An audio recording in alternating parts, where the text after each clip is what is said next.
I've been on this team for the past almost 8 years. And my background is in clinical social work. My goal is to love and value people, pretty much the mantra that is around here in our culture at Movement. LoveWorks is an employee-funded program. We are able to help tremendously in so many ways. Financial hardships, we can even help with crisis counseling referrals. It's hard to reach out and say, I need help.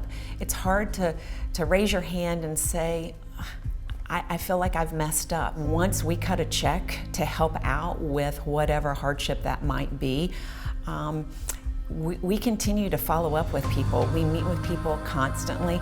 We want to know. We go through life with them. We don't just hand them a check. Since my first week here, I've been saying that this job is just too good to be true. This program is too good to be true.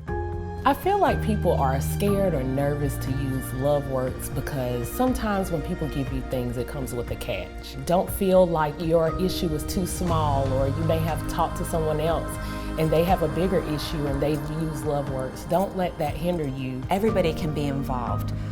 A lot of people think that they have to give thousands of dollars in order to be a part of LoveWorks. Every dime helps one of your family members over the hurdle that they're experiencing. LoveWorks replicates movement culture because it is what movement is. It takes all of us to make this program work.